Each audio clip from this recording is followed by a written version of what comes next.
Hello friends, आप hair transplant के बारे में सोच रहे हैं लेकिन डोनर एरिया में बाल ही नहीं है, या आप सर्जरी करवा चुके हैं हेयर ट्रांसप्लांट और उसके रिजल्ट से आप सेटिस्फाइड नहीं हैं। किसी ने शायद आपके कान में डाल दिया है कि सिंथेटिक हेयर ट्रांसप्लांट करवाना चाहिए।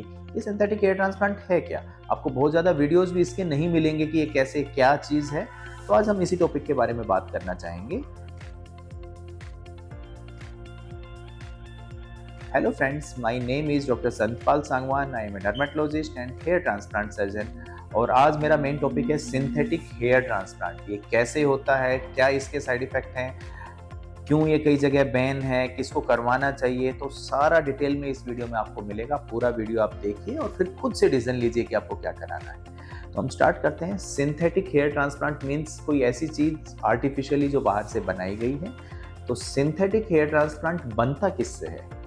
ये पॉलीथाइलीन से बन सकता है, synthetic polyamide, even nylon, polyester, इन सब से बन सकता है। और आजकल बड़े ही बायोकम्पैटिबल सिंथेटिक हेयर फाइबर आपके बनाए जा रहे हैं। मेनली दो कंट्रीज हैं, इटली और जापान में ये बनता है। और जापान में इसको नीडो फाइबर नाम से जाना जाता है और इटली में बायो फाइबर। इसके अलावा चाइना में भी काफ़ी अच्छे से इसका सिंथेसिस होता है, लेकिन किस मटेरियल से बनता है ये हम श्योर नहीं है। और इंडिया में भी ये आजकल बनने लगा है, कुछ कंपनीज हैं जो इसको बनाने लगी हैं। इसके अलावा बाहर के कंट्रीज में नहीं फॉर्म होता है और बहुत जगह ये बैन भी है। इसको हम बाद में अच्छे से समझेंगे।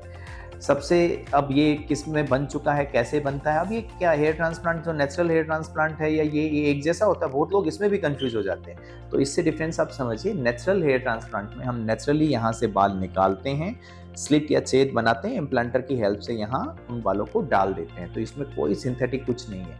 इसमें वो सिंथेटिक बाहर से बनते हैं।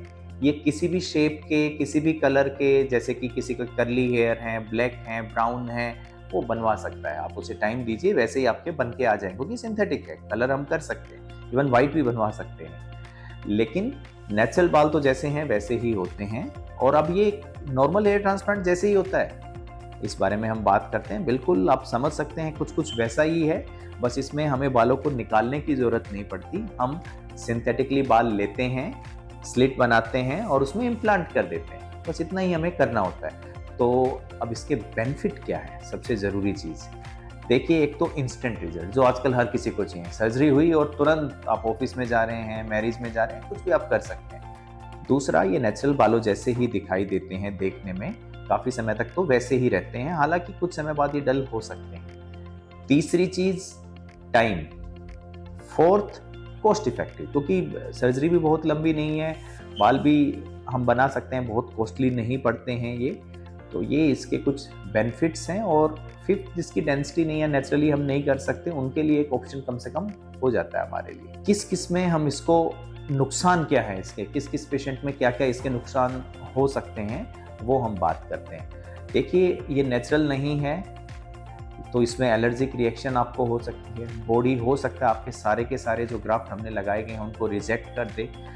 तो ये चीज़ हमें ध्यान में रखनी पड़ती है। तीसरी चीज़, ये नेचुरल नहीं है। कुछ टाइम तो ये बड़े नेचुरल इनका कलर लगता है, लेकिन ये डल भी हो सकते हैं। बहुत सी कंपनीज एक केराटिन की लेयर भी ऊपर सुपरफिशियली लगा देती हैं, लेकिन एक टाइम के बाद, कुछ वॉशेज के बाद वो भी डल हो जाती है। तो ये बड़े रूखे सूखे और ड्राई थोड़ा डिफरेंट लगने लगते हैं कुछ समय के बाद। फिर हर साल लगभग 30% के आसपास बाल गिर जाते हैं, उसे दोबारा से आपको इम्प्लांट करना पड़ता है। ये इसका सबसे बड़ा नुकसान है। और आगे जो भी नुकसानों की मैं बात करूंगा कि बार बार सर्जरी की वजह से स्कारिंग होती है, कुछ जगह तो नेचुरल बाल भी वहां से गायब हो जाते हैं आसपास। और ये नेचुरल बाल वाले एरिया में हमें सिंथेटिक डेंसिटी बढ़ाने के लिए किया जाता है। तो क्योंकि बार बार होने की वजह से वहाँ ब्लड सप्लाई कम हो जाती है और सिंथेटिक नेचुरल दोनों बालों के लिए जगह नहीं बचती। कई बार नेक्रोसिस भी हो सकता है।